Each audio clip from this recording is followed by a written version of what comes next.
Powers and abilities of the government. What are the present powers and abilities of the government of the United States? What sort of things does it know how to do? What sort of things does it have the power to do if it wants to? The answer is, unfortunately, quite a bit. Let's see what they are. Surveillance. The U.S. government operates many spy satellites.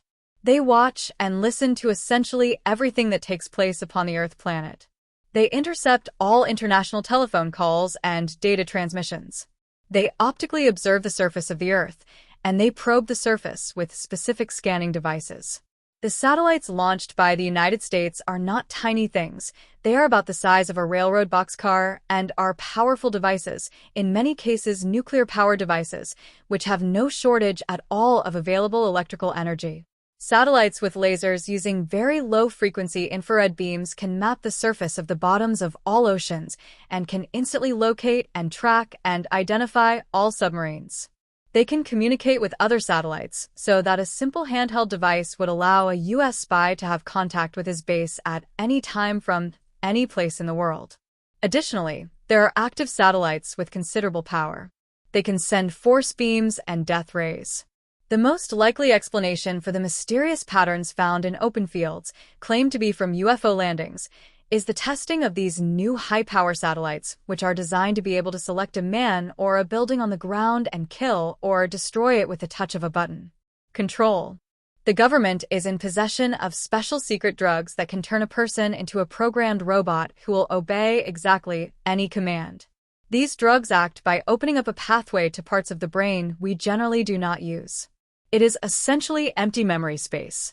Here, a programming team creates a new personality, which is programmed to believe that whatever it is being commanded to do is natural, logical, and correct. There is an indication that Sirhan Sirhan was programmed by the CIA using these techniques. Additionally, the government has an assortment of poisons designed to cause a natural-looking death, as well as quickly cause the onset of fatal disease, such as cancer. The government has already created and released the AIDS virus, and is working on new designer viruses that have the potential to wipe out all unprotected human life on the face of the Earth. Systems of records. The government has files on everything and everybody. A tiny newborn baby is considered a possible threat to the national security because it might grow up to be a person who would learn the truth and mess up their game. When a person graduates from high school, the principal and guidance counselors write a report on him as to what he has done significantly and what they think of him. This report is sent to the FBI and is the start of that person's FBI file.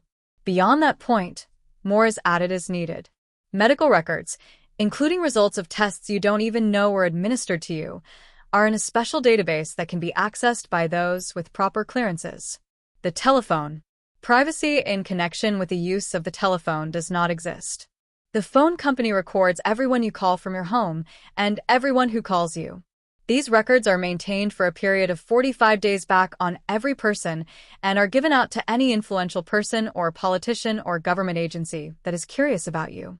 Computers listen to all phone calls and look for keywords such as murder.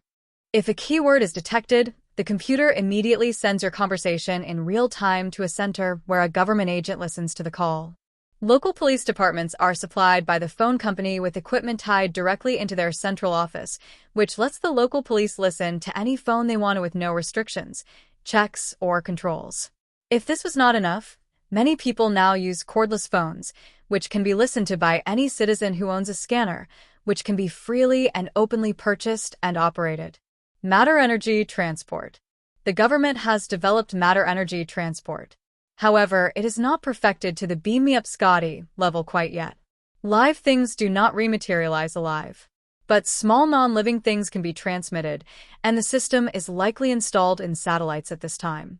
This is the most likely explanation for the people found to have unexplainable small metallic fragments inside their bodies and brains. The classic explanation of UFOs is improbable.